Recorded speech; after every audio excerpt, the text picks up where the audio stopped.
Deuxième partie avec Lionel Del. Dans l'actualité, son livre. Enchanté. Voilà, le voilà. Son livre enchanté qui s'appelle La pierre du souvenir. Hop, que disparaît. C'est magique. C'est magique, c'est extraordinaire. C'est élévation. J'ai vu la poudre d'ange aussi. Oui, ben vous en avez mis un petit peu sur. Voilà. Peu. Vous voulez qu'on le fasse apparaître? Non, ça va. Non, ça va, c'est bien. Alors, deuxième partie avec nos amis internautes. Alors, j'ai imprimé internautes d'élévation. Merci de nous suivre si fidèlement et de poser des questions si intelligentes pour certains et complètement à l'ouest pour d'autres. Excusez-moi, mais quand je dis que je rencontre quelqu'un comme Lionel Del, bien entendu, si je suggère que vous posiez des questions, bien entendu, ce n'est pas pour une consultation privée, ce n'est pas pour savoir si vous allez gagner au loto ou si vous allez rencontrer l'être cher de tant attendu. Alors donc, j'en ai jeté la moitié parce que c'était « Est-ce que Lionel Del peut me dire si je vais retrouver mon chat ?» Enfin, j'exagère, en fait, c'est ce style-là. C'est juste pour faire avancer l'info. Je vous propose de poser des questions. Ben, bien entendu, vous êtes très nombreux aussi à avoir joué le jeu là-dessus. Je reviens sur le livre 2 secondes parce que je m'étais toujours posé une question en lisant le livre de la hiérarchie céleste. Oui. Dernièrement, j'ai eu le plaisir de rencontrer et de discuter avec un musulman pur et dur, mais dans le bon sens du terme, c'est-à-dire quelqu'un qui aime Dieu et qui, voilà, et qui suit d'une façon pure sa religion pour adorer Dieu. Et il m'expliquait qu'il y avait beaucoup de liens avec la religion juive ou catholique, enfin chrétienne, voilà, c'est lié, y compris pour les anges. Mais de toute façon, je vous signale quand même que la religion musulmane, c'est celle qui vient après. Qui vient après, mais surtout qui accepte et qui à cœur ouvert toutes les autres religions précédentes. Oui. Donc, si je devais épouser l'une des religions, ça serait certainement celle-ci. Voilà qui est dit. Surtout par rapport à l'amour que j'ai pour le prophète qui est juste un homme d'amour profond. D'accord. Vraiment. Bon, moi j'ai un amour encore aussi profond pour Jésus-Christ. Bon, mais oui, mais bien sûr, on garde encore en tête que c'est le Fils de Dieu. Mais on va pas se fâcher. Pour tous les saints, et les prophètes, bien sûr. Après, le souci, c'est comment les hommes traduisent et ce qu'ils en font. Voilà. Mais toutes les religions, à la base, c'est la même religion, c'est l'amour. Et c'est un Dieu qui est amour. Mais bien sûr. C'est pour ça que Et dans toutes les religions, il y a des extrêmes qu'il faut essayer de bannir. Mais bien sûr, mais dans tout, bien entendu. Et qui doivent être d'ailleurs... pas envie de me faire assassiner, je parle autant pour ma religion que les autres. Ouais. Ces extrêmes, on se demande s'ils ne sont pas inspirés par le malin pour justement inverser le programme de joie et de bonheur de Dieu et changer le mettre véritable message. Mettre la zizanie, parce que finalement... Changer le vrai message des religions. Finalement, on est en 2014, pardon. Eh oui, ça avance pas. Hein. Ouais. Et on en est quand même encore au même sujet, alors que toutes les religions, c'est l'amour. C'est l'amour. Et c'est tout. Et c'est la même religion, d'ailleurs. C'est la même religion. Même religion. Bon, on n'oublie pas Jésus-Christ pour autant. Non, loin de là, bien sûr. Alors donc dans cette hiérarchie céleste, parce que vous êtes en contact avec les êtres de lumière, et avec, donc, si j'ai bien suivi la religion musulmane, les anges sont des êtres créés par Dieu, et c'est des êtres de lumière. Oui. Et il y a aussi des êtres de feu, c'est les djinns. Et après, nous, les êtres humains, on est des êtres d'argile, enfin de terre. Bon. Oui. Alors, là, il y a une différence, il y a une hiérarchie. On sait que les djinns, ça peut être sympa, mais il faut s'en méfier. Il y en a de très gentils, il y en a de très gentils, et puis d'autres moins. Voilà, bon, mais c'est pas des anges. Et donc, dans ces histoires de hiérarchie, vous êtes en contact donc avec des êtres de lumière, donc vous êtes en contact avec des anges. Ça, vous ne l'avez pas dit, ça. Non, avec les êtres, avec les êtres de lumière. Oui, mais les êtres de lumière, c'est des anges. Non, pas du tout. Ah. Non, c'est la religion musulmane. C'est comme des cousins. Non, c'est comme des cousins. C'est des cousins. Voilà, des cousins vraiment. Mais un ange est un ange, un être de lumière, c'est une vibration un petit peu différente. Tout petit peu différente, d'accord. C'est une autre créature de Dieu. On va dire demi-frère. Oui, absolument. Ou c'est pas un pseudo-ange qui aura une troisième galon, aura son galon d'ange, non? Alors, cette info, je ne l'aurais pas vue. Non. D'accord. Alors, hiérarchie céleste dans le livre, je vous ai imprimé la page. Enfin, voilà. 7 plans. Nous avons le Créateur, nous avons les archanges, les anges, les êtres de lumière, les maîtres ascensionnés. Ensuite, nous avons les défunts et nous, beaucoup plus bas. Voilà. Ben, une fois qu'on voit cette pyramide voilà. bien ascensionnelle, oui. Eh bien, tout est vu, tout est compris. Bon, oui. Je vois pas où sont les extraterrestres dans l'affaire. Ils sont tous extraterrestres. D'accord. Puisqu'ils vivent dans l'ailleurs. D'accord. Si on le prend comme ça. On va faire les questions. Je ne m'occupe pas, parce que c'est pas que je ne m'occupe pas, c'est que les extraterrestres ovnis, moi, je ne les ai pas eus. Donc je ne peux pas parler. D'accord. Mais bon, il y en a pas mal qui en parlent et de quelque chose de concret, c'est-à-dire, voilà, des petits gris, ils m'ont enlevé, enfin. Bon, il y a beaucoup de fantasmagories là-dessus, mais bon, quand on voit des vaisseaux spatiaux ça m'est jamais arrivé. Moi non plus, mais bon, il y a quand même pas mal de je ne parle uniquement de ce que m'a transmis ou on m'a montré ou ce que j'ai vécu. Quoi. Et pas un seul contact avec un extraterrestre, mort ou vivant. Non, ça m'est jamais arrivé. Bon, bah c'est tout. Mais je n'insiste pas, vous avez noté. Oui. Alors, les extraterrestres, alors, Lionel. Oui. Bon, alors, on revient avec nos camarades d'élévation. Alors, c'est tout mélangé. Ça va passer très vite, je compte sur vous pour répondre très rapidement. Je termine avec un petit point sur le livre que j'avais noté aussi. J'ai pas eu le temps de tout dire, j'ai noté plein de choses, mais lisez le livre, allez-y. Mais c'est un livre qui apporte énormément, qui apaise de toute façon. Voilà, vous avez quand même précisé que on restait toujours en contact avec l'être défunt grâce au lien d'amour, toujours ce fameux lien d'amour. Oui. Et alors, ça, le Père Brune le dit, pas mal de gens le disent, n'oubliez pas vos défunts, continuez de penser à eux, ils vous voient, continuez de vous aimer. Bon, mais là, vous précisez que le lien reste fort, donc, entre les personnes qui soient dans l'au-delà ou sur Terre, y compris si le lien était difficile ou désharmonieux. Enfin, voilà, si c'était de la haine, et ben ça pouvait continuer de l'autre côté. Ça, je savais pas. Non, c'est pas dit en ces termes. Ce que j'ai expliqué, c'est que deux personnes ici-bas qui ont eu des différends, il y en a un qui monte, une fois qu'il est dans l'amour et qu'il a la connaissance de ce qui s'est passé réellement, donc juste, il va avoir besoin du pardon de l'autre en bas, ou de s'excuser.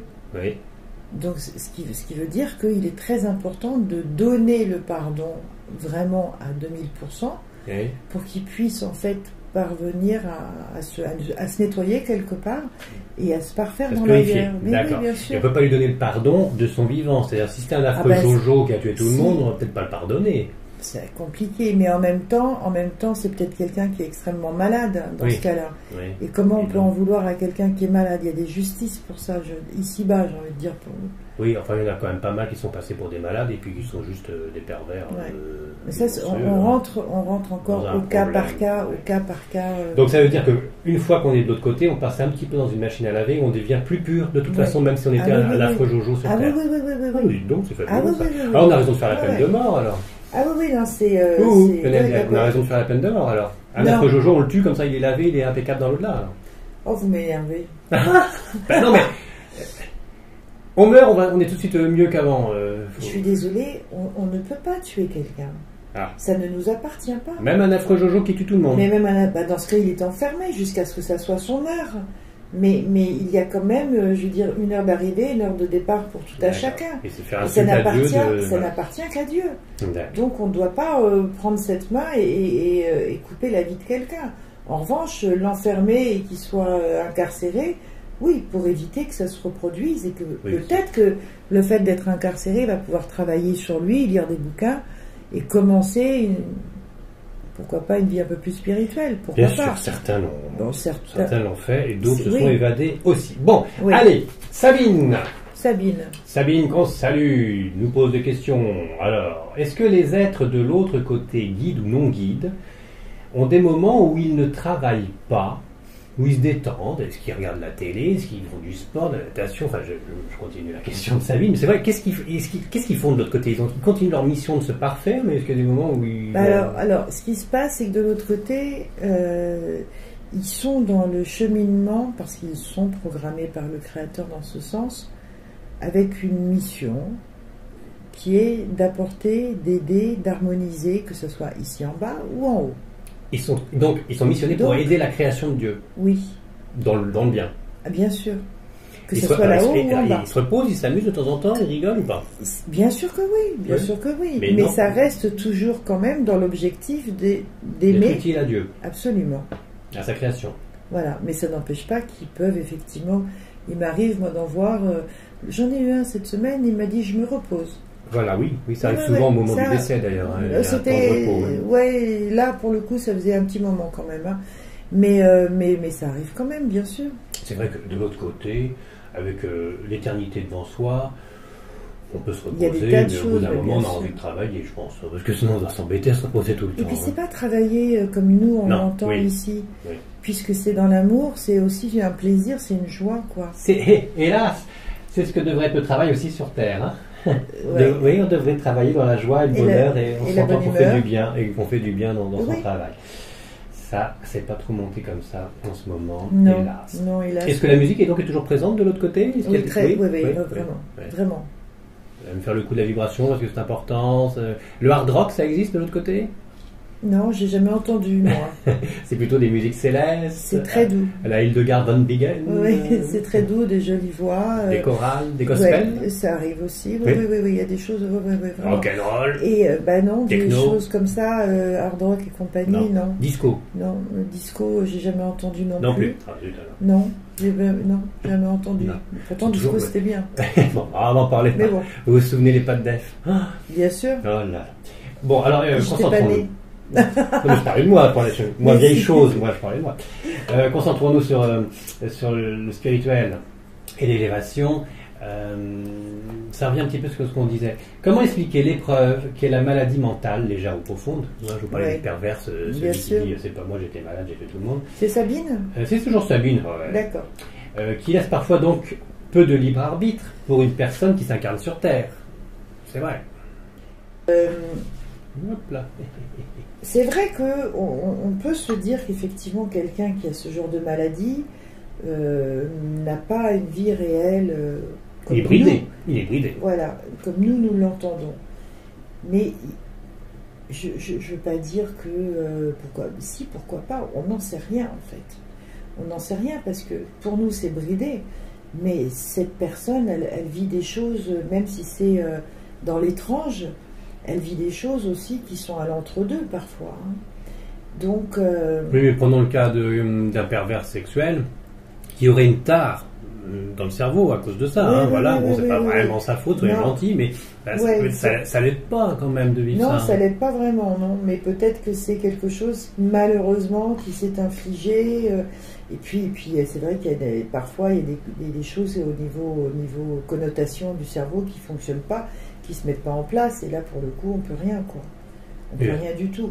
Alors sans parler de cela particulièrement, de cette perversité en tout cas, il arrive quand même très souvent qu'il y ait des problèmes de maladie mentale qui se fixent sur certaines personnes, et qu'on le veuille ou non, c'est fait pour aider les gens qui l'entourent aussi. Oui. Et la personne elle-même, elle-même, si on pourrait presque dire que cette âme, elle s'est vouée à faire évoluer l'entourage. Oui, mais pour la personne elle-même, quel intérêt d'être un malade mental pour évoluer? Ah non, mais dans ce cas, c'est un don de soi. Hein, ah oui. Ça va plus loin. C'est un don de soi. D'accord, oui. Autre question. Pourquoi Dieu a-t-il... Alors ça c'est Arnaud. Hein. Arnaud. Pourquoi Dieu a-t-il créé les êtres vivants? Excusez-moi, parce que le financier, c'est un Congolais, non? C'est très bon. C'est très bon. C'est très bon et voilà. Ouais. Excusez-moi. Pourquoi Dieu a-t-il créé les êtres vivants? On est d'accord là-dessus. Pourquoi sont-ils imparfaits à leur création? Justement, on est en plein dedans. Peut-être d'ailleurs, n'est-ce pas le cas de tous les êtres? Ah oui, bonne question. Oui, alors donc... C'est qui? C'est Arnaud. Arnaud, oui. Dieu a créé tout ce qui existe, et on peut, à notre vue, les voir comme imparfaits. Et finalement, ils sont peut-être tous parfaits. Ils sont en tout cas à l'image de ce qu'ils doivent être. Mais il y a quand même une échelle avec des chats gentils, ronronnants, et puis un chat affreux. Il faut voir ce qu'il a vécu, ce chat affreux. Peut-être qu'il a été perturbé, peut-être qu'émotionnellement il a... D'accord, j'élargis. Oui. Entre un tigre et un chat, on a plutôt intérêt à faire des câlins à un chat. On est d'accord? Le tigre est un peu plus sauvage, quand même, un peu plus dangereux pour nous. Bien sûr. Donc, oui, mais il a sa place dans la chaîne de toute façon de la vie. Donc, ce que vous êtes en train de me dire, c'est que Dieu a créé que des êtres parfaits, même si nous, on les voit comme imparfaits. Mais bien sûr. Chacun son univers. Mais bien, chacun son univers, chacun son importance. Bah, ça on revient sur la chaîne alimentaire, encore une fois. Oui. Par exemple. Oui. Mais c'est important aussi. C'est important que certains se fassent manger par d'autres. Mais s'il y avait... Non, mais bien sûr que oui. Pourquoi dans ce cas, on est en train de faire très très attention à certaines espèces de fleurs, de plantes, d'animaux, parce qu'il ne faut surtout pas que ça disparaisse. On s'aperçoit que dans la chaîne de vie, ça abîme, ça détériore d'autres êtres. C'est la même chose. Mais c'est important que certains meurent pour que d'autres vivent. Parce que, normalement, on devrait quand même arriver à faire attention à ce que toutes les espèces continuent à vivre. Oui. On peut alors, pas, pour les animaux, on les comprend. Oui. Ils n'ont peut-être pas notre conscience. Mais pareil, pour nous, on devrait tous être végétariens, non? Végétariens. Qu'est-ce qu'ils disent là-haut? Non, non. On mange trop de viande, oui, ça c'est certain. Bon, vous avez un nutritionniste de l'au-delà qui est en train de vous parler, d'accord. Ouais, on en mange trop. Mais spirituellement, ça vaut. Enfin, on ôte des vies à des animaux, des créatures de Dieu pour se nourrir. Oui, mais depuis la nuit des temps, oui, c'est comme ça. Mais on peut peut-être évoluer. On peut peut-être évoluer et être végétarien. Évoluer dans ce cas, et ils m'ont jamais donné ça en ces termes. Ça ne les gêne pas qu'on fasse des massacres de porcs, de poulets. Là où nous en sommes aujourd'hui, peut-être oui, mais on a besoin d'un minimum de viande, peut-être 2 fois dans la semaine ou 1 fois par semaine. On est dans l'exagération aujourd'hui, c'est certain, bien sûr. Et donc c'est pas gênant de tuer un animal, une création de Dieu, pour son estomac. Du tout. Non, du tout. Alors peut-être qu'on va choquer beaucoup de gens. Ça me choque déjà, vous voyez. C'est vrai. Oui. Bon, oui, mais non. Ça a été créé comme ça, quoi. Le poisson, la viande fait partie de notre alimentation, mais on l'exagère. Bon, certes, évidemment, c'est très exagéré. Après, alors on va rentrer dans le détail, encore une fois, parce que tout dépend comment la bête est tuée aussi. Si elle est tuée comme il se fait actuellement par décharge électrique, c'est sûr qu'il y a l'agressivité, elle est à son maximum, et que de manger cette viande, c'est juste une catastrophe. Et bien évidemment, si c'est fait dans les règles de l'art et que la bête ne souffre pas, ne se rend pas compte et déverse en fait le sang qui donc n'est pas retenu par l'agressivité et par la peur, il n'y a pas de souci. Vous parlez du halal ? Par exemple. C'est bizarre parce que, moi je ne connais pas grand chose, mais ça m'a l'air d'être plus sympa pour la bestiole qui va passer de l'autre côté, d'être assommée et de ne pas se voir trancher la gorge que l'inverse. Assommer veut dire quoi? Assommer, ça veut dire qu'on est dans le cirage, mais ça ne veut pas dire qu'on ignore ce qui se passe. C'est comme être dans le coma, on est dans le coma, mais on ne souffre plus. Il n'y a pas la souffrance. Dans le coma, si, parce que par exemple, les personnes qui sont dans le coma, ils entendent parfaitement et tout leur sens émotionnel est en éveil, quoi qu'il arrive. Oui, mais il n'y a plus la souffrance. Non, parce que c'est quoi l'émotionnel? Quand on se fait opérer, on ne souffre pas. On pense, oui, on ne souffre pas. Mais au niveau des mémoires, je suis désolée. Oui, ça va être choquant de toute façon. Mais les mémoires enregistrent les douleurs. Si on se fait égorger, on va souffrir. C'est dans l'inconscient, dans le subconscient. Et du coup, ça reste quand même, ça reste des mémoires. Ouais. Donc voilà. Vous êtes plus pour le halal que pour les abattoirs occidentaux. Ouais. D'accord. Question de Tiffany. Quelle sera la raison d'être de l'espèce humaine sur Terre, finalement? A-t-on raison de parler de plan divin? Et si oui, quel serait le but ultime? Oui, finalement, il nous a peut-être créé puis il nous laisse vivre dans la cour de récréation sans qu'il y a un plan vraiment défini. Larguer les amarres. Ou est-ce qu'il y a vraiment un but? Le but, on le connaît, c'est toujours, encore une fois, de s'élever et de se parfaire et de pouvoir aider dans l'au-delà. Dans l'au-delà, mais on ne pourrait pas s'élever et se parfaire sur Terre pour que la Terre soit ça. plus belle. Mais on vient pour ça. On vient pour ça. Donc on vient pour aider sa création pour qu'elle soit belle. Alors, on peut s'en apercevoir vraiment là, déjà depuis quelques années. Il y a 2 plans. Il y a les personnes qui s'élèvent vraiment et qui, pour le coup, empruntent un chemin spirituel et c'est juste flagrant. Et d'autres qui sombrent, qui sont dans la colère, qui sont dans l'agressivité, encore une fois. Donc c'est ça, en fait, la différence entre les 2 mondes, comme certains disaient, c'est la fin d'un monde, c'est une transformation. Il y a aussi les tièdes qui profitent du système, mais bien sûr aussi, qui se gavent d'une façon matérielle, mais et comme qui veulent pas le bien de son prochain. Mais non du tout, mais comme dans toutes les guerres d'ailleurs, parce qu'il y a toujours cette catégorie aussi. Oui, bien sûr. Mais bien sûr.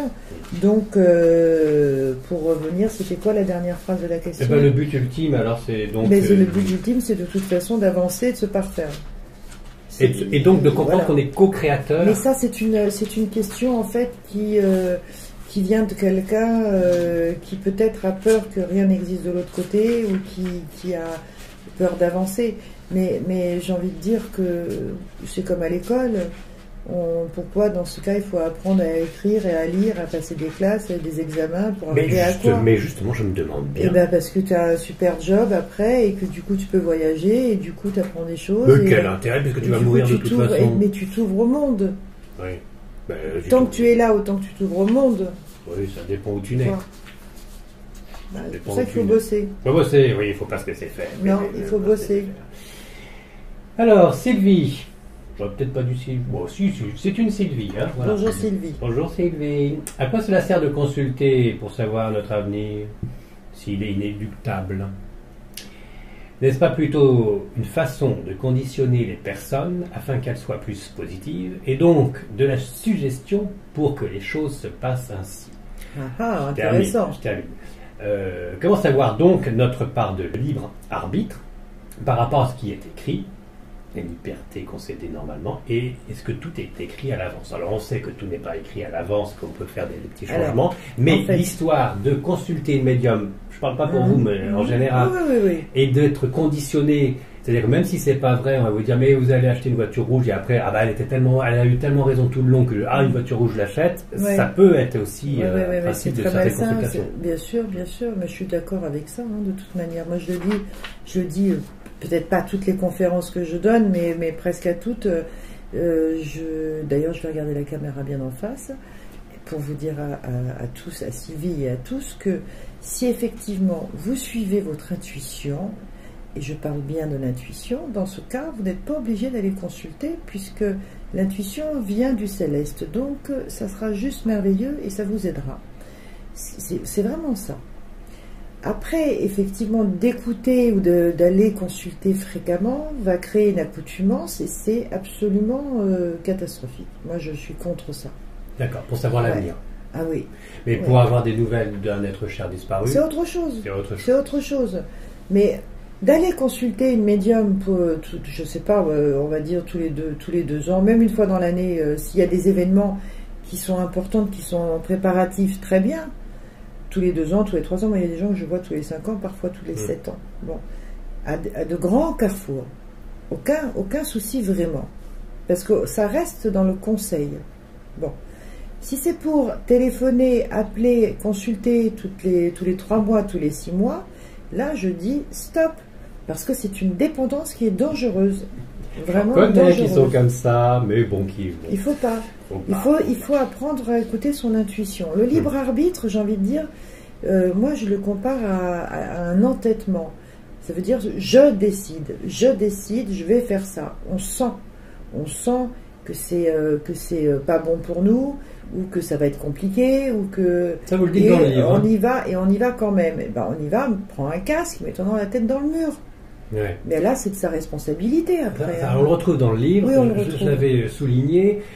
Il y a une sorte d'acceptation que vous demandez qu'on fasse, et que si c'est pas bien pour nous, si ça arrive pas, c'est que c'est pas bien pour nous, qu'il ne faut pas insister. Bien sûr. Et que si c'est bon pour nous, ça arrivera, il ne faut pas non plus se mettre martel en tête. Mais oui.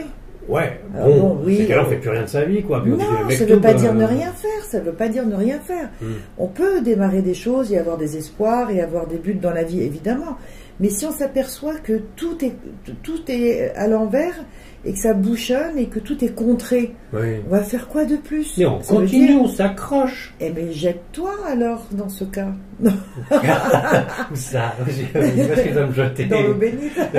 Mais non, mais j'ai mis 3 quarts d'heure pour trouver une place, pour me garer, pour venir voir Lionel Del. Ça, c'est normal, c'est la circulation. Si je commençais à être dans l'acceptation, je me dis, bon, bah, Dieu veut pas. Non, mais Dieu va te dire que, bon, bah, c'est pas la peine que tu aies une place, c'est pas la peine de la rencontrer, rentre chez toi, va te coucher. Et puis, vous voyez? Ça peut être dangereux de se dire si ça n'arrive pas, c'est que c'est pas bon. Il faut quand même qu'on s'accroche. Dans ces entreprises, c'est toujours difficile à monter. Je suis d'accord, il faut s'accrocher. Mais bien sûr que oui, il faut s'accrocher. Mais quand on voit que, par exemple, puisqu'on parle professionnel, une boîte est dans un déficit profond et qu'il y a des malfaçons, des abus financiers, des tromperies importantes, à un moment donné, on va se poser pour trouver des solutions. Mais on ne va pas faire l'autruche en se disant tout va bien. Non. Par exemple, quand on rencontre quelqu'un et qu'il y a un débordement d'amour profond, mais que c'est extrêmement compliqué, qu'est-ce qu'on fait? On essaye quand même de résoudre les complications. On essaye et on dit juste une chose, si vraiment cette personne doit faire partie de ma vie, je l'accepte, et dans ce cas, il faut accepter le temps que ça va prendre. D'accord? Aussi, voilà. D'accord. Oui. Bon. Un petit peu de tout et l'intuition. Alors l'intuition, bien sûr, on ne va pas y revenir, on a déjà parlé 46 fois. Vous connaissez ma magnifique intuition.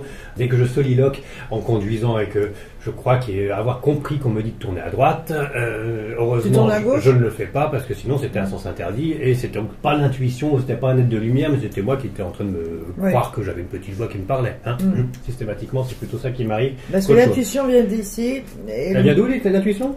Du plexus. Du plexus. Vraiment du plexus. Ah, faut que j'entende du plexus. On le sent, oui, c'est furtif, c'est très rapide. Ce qu'il faut faire, attention, c'est que le mental n'embraye pas immédiatement. On ne parlait pas du mental. Voilà.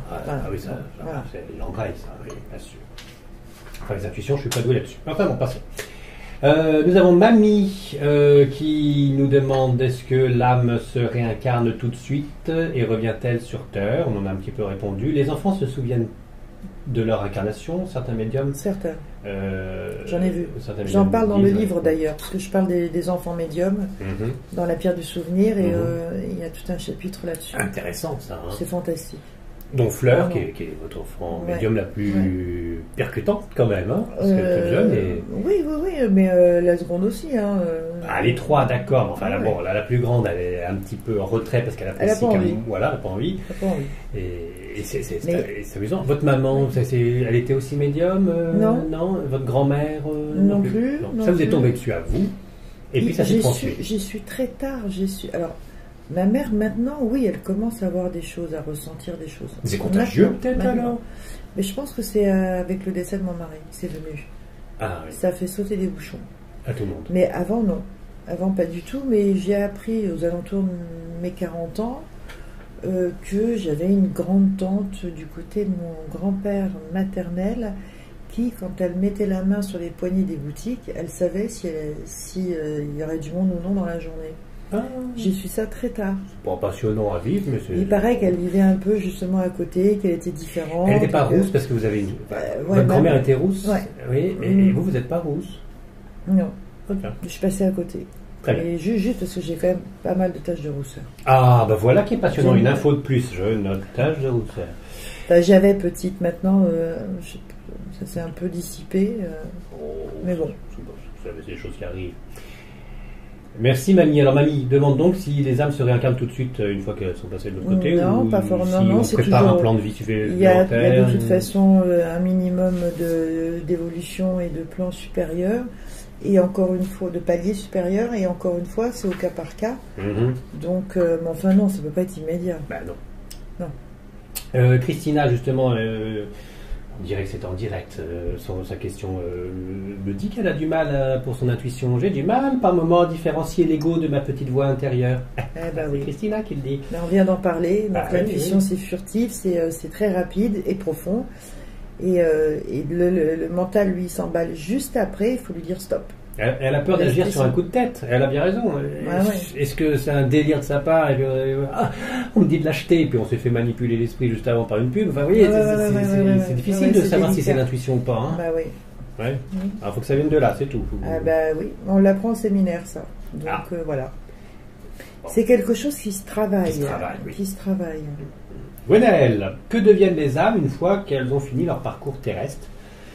Gardons-nous notre propre individualité? Là, on résume ce qui est dit dans le livre La Pierre du Souvenir, c'est-à-dire corps, âme, esprit, voilà, le parcours, etc. On en a parlé dans la première partie, je pense que... il faut que c'est féminin ou masculin? Gwenaëlle. C'est Gwenaëlle avec un seul L, mais alors je pense c'est masculin. J'aurais dit que c'était une demoiselle, mais c'est pas... Ah ouais? Non, on peut se tromper, effectivement. En tout cas, voilà, les âmes progressent et choisissent leur mission future. Et puis, il faut différencier corps, âme et esprit. Dans le livre, puisqu'on en parle, boum, il est apparu. Il a disparu. Votre enfant, vous lui avez pas, quand elle s'est promenée voir la pierre du souvenir au cimetière, vous lui avez pas dit non. Il y a ton mari qui est dans une caisse en bois en dessous. Oui, pardon, ton père qui est dans une caisse en bois au-dessous. Non. C'est choquant quand même, hein, comme image. Pour un tout petit, bien sûr que oui, bien sûr. Néanmoins, c'est le cas. Pour les 3/4 du temps, c'est oui, comme mais ça, qu'on... c'est les enfants, en fait. Alors, l'enfant qui est connecté peut confondre entre quelqu'un qui est ici et de l'autre côté. Oui. Et puis, pour un enfant, ce qui est encore plus joli, c'est que si tu es monté, puisque tu montes et tu redescends, tu peux aussi peut-être revenir. Et elle a eu ça en mémoire en elle pendant longtemps. Bon, il revient quand, papa? Il est monté, d'accord, ok, on le sait, tout le monde monte, et maintenant tu redescends quand, tu reviens quand. Parce qu'il n'y a pas cette notion, je veux dire, de corps et de choses impossibles, etc. Voilà, et donc du coup, moi je vois pour la mienne, en tout cas, elle a intégré qu'effectivement il y avait un corps sous terre, après, bien longtemps après, mais le cheminement il se fait tout seul. C'est pas le plus important. Le plus important, c'est que l'enfant puisse faire son deuil, je parle du tout petit, hein, et qu'il puisse finalement quelque part se rapprocher donc de la pierre du souvenir, de la stèle, qu'il puisse être en connexion, ressentir l'amour, et puis continuer d'être en contact. Voilà, et puis en grandissant, bien sûr que oui, il comprend, il apprend, mais il est dans un âge, j'allais dire, de raison. Bien sûr. Et auquel cas, bon, ça passe tout seul, quoi. Il faut rester poète dans les premiers âges. On en a parlé aujourd'hui, hein, de ça. C'est bien. Et puis il faut avoir conscience que le corps n'est rien finalement, quoi. Voilà. C'est une enveloppe. L'essentiel est ce qu'il y a à l'intérieur de l'enveloppe. C'est une belle carte postale et si elle est bien timbrée. En ce qui me concerne, je suis bien timbré. Bien.